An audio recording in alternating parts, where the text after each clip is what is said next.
तो hello everyone, आज हम अपना सब्जेक्ट ऑपरेटिंग सिस्टम की फर्स्ट यूनिट का फर्स्ट लेक्चर स्टार्ट कर रहे हैं। इस लेक्चर में हम समझेंगे ऑपरेटिंग सिस्टम एक्चुअली होता क्या है, हमें इसकी ज़रूरत पड़ती क्यों है एंड कैसे टाइम के साथ इसका इवोल्यूशन हुआ है। आज का सेशन स्पेशली आपके बेसिक्स क्लियर करने के लिए डिज़ाइन किया गया है ताकि आपको आगे के कॉन्सेप्ट समझने में ईजी लगे और आप एक स्ट्रॉन्ग फाउंडेशन बिल्ड कर पाओ। तो चलिए बिना डिले किए अपना लेक्चर स्टार्ट करते हैं। सो स्टूडेंट्स, अब हम अपना पहला टॉपिक स्टार्ट कर रहे हैं, इंट्रोडक्शन टू ऑपरेटिंग सिस्टम। और इसका फर्स्ट पॉइंट है कि operating system is system software. अब सवाल आता है कि सिस्टम सॉफ्टवेयर होता क्या है। इसको समझने के लिए हम सबसे पहले सॉफ्टवेयर के टाइप्स देखते हैं। सॉफ्टवेयर के मेनली टू टाइप्स होते हैं, application software and system software. Application software ये वो होते हैं जो यूज़र डायरेक्टली अपने काम के लिए यूज़ करता है, जैसे कि MS वर्ड जो हमारे डॉक्यूमेंट टाइपिंग के लिए होता है, एक्सेल जो हमारे कैलकुलेशन और डेटा एनालिसिस के लिए होता है, क्रोम जो हमारे इंटरनेट ब्राउजिंग के लिए यूज़ होता है, VLC प्लेयर वीडियो और म्यूज़िक को प्ले करने के लिए यूज़ होता है। मतलब एप्लीकेशन सॉफ्टवेयर यूज़र के डेली टास्कों को कंप्लीट करने के लिए यूज़ होता है। ऐसे ही होता है सेकंड हमारा सिस्टम सॉफ्टवेयर। सिस्टम सॉफ्टवेयर को यूज़र डायरेक्टली यूज़ नहीं करता है, ये बैकग्राउंड में काम करता है। मींस कंप्यूटर के हार्डवेयर को ये कंट्रोल करता है और इन्वायरमेंट बनाता है जिसमें एप्लीकेशन सॉफ्टवेयर चल सके। और एप्लीकेशन सॉफ्टवेयर को हमारा कौन यूज़ करता है, वो हमारा यूज़र यूज़ करता है। यही हम आगे हम सेकेंड पॉइंट में डिस्कस करेंगे ऑपरेटिंग सिस्टम की, जो इसमें आपको पता लगेगा कि ऑपरेटिंग सिस्टम इंटरफेस प्रोवाइड करता है between user and computer hardware. इसलिए हम कहते हैं कि operating system is a system software, क्योंकि बिना ऑपरेटिंग सिस्टम के यूज़र कोई भी एप्लीकेशन सॉफ्टवेयर रन ही नहीं कर पाएगा। तो ऑपरेटिंग सिस्टम का नेक्स्ट पॉइंट है कि it acts as an interface between user and computer hardware. इसका क्या मतलब हुआ, इसका मतलब ये हुआ कि यूज़र डायरेक्टली कंप्यूटर के हार्डवेयर से बात नहीं कर सकता। मीन्स यूज़र क्या डायरेक्टली कंप्यूटर के हार्डवेयर से कम्युनिकेट नहीं कर सकता, क्योंकि हाँ computer hardware only binary language समझता है, 0 और 1 की। तो यूज़र को चाहिए एक मिडल मैन, यानी कि एक ट्रांसलेटर, जो उसकी इंस्ट्रक्शंस को हार्डवेयर तक पहुंचा सके, ताकि वो हार्डवेयर समझ के यूज़र की जो कमांड है उसको फुलफ़िल कर सके। तो यही काम करता है एक ऑपरेटिंग सिस्टम, ये यूज़र और हार्डवेयर के बीच ब्रिज यानी कि इंटरफेस का काम करता है। एक एग्जांपल से हम इसको क्लियरली समझते हैं कि अगर आपको एक सॉन्ग प्ले करना है तो यूज़र क्या करेगा कि क्लिक करता है प्ले पर। ऑपरेटिंग सिस्टम इस कमांड को ट्रांसलेट करता है और हार्डवेयर को बोलता है कि स्पीकर यानी कि जो साउंड आउटपुट डिवाइस होता है वहाँ से ऑडियो बजाओ। हार्डवेयर क्या करता है, वहाँ से फिर साउंड प्ले कर देता है। तो सिंपल शब्दों में कहें कि बिना ऑपरेटिंग सिस्टम के यूज़र अपनी कमांड्स हार्डवेयर को डायरेक्टली नहीं समझा सकता। ऑपरेटिंग सिस्टम ही वो ट्रांसलेटर है जो दोनों के बीच कम्युनिकेशन पॉसिबल बनाता है।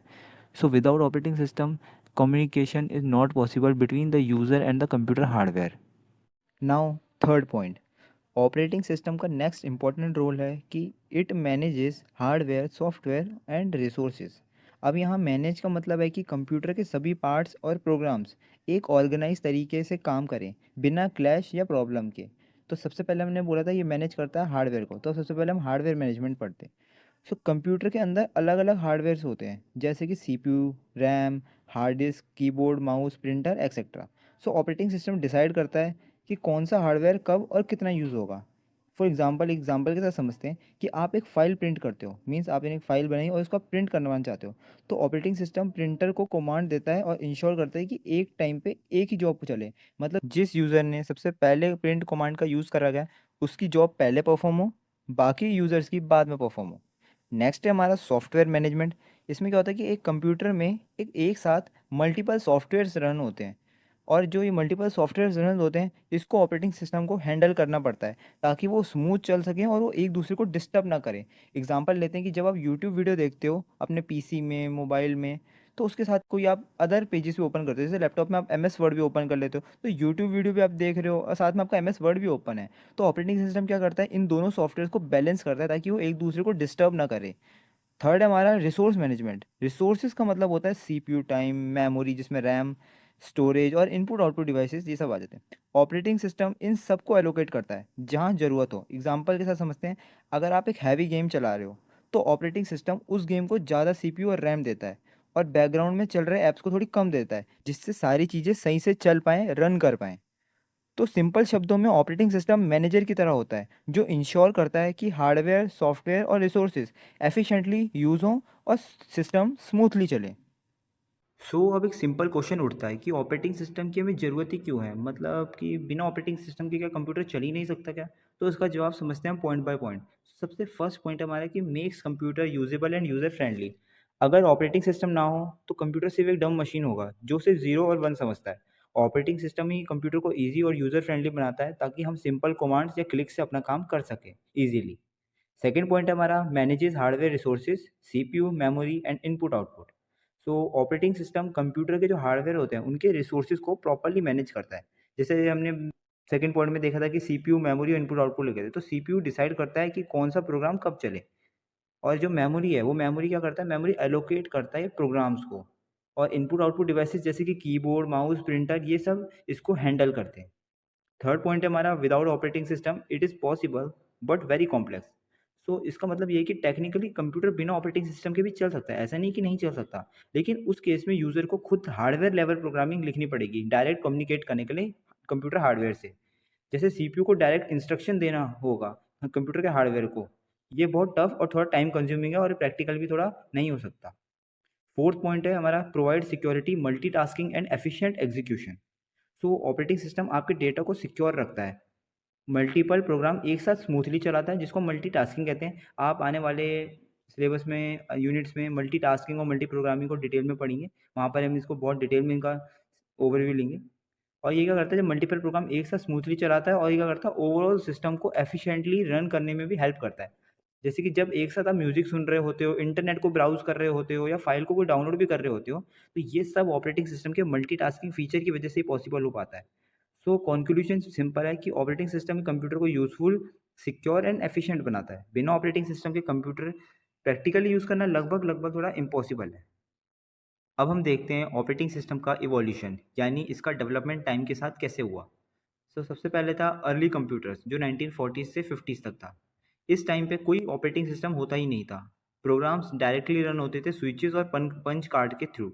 मतलब यूज़र को हर इंस्ट्रक्शन मैन्युअली देनी पड़ती थी, जो बहुत स्लो और डिफ़िकल्ट था।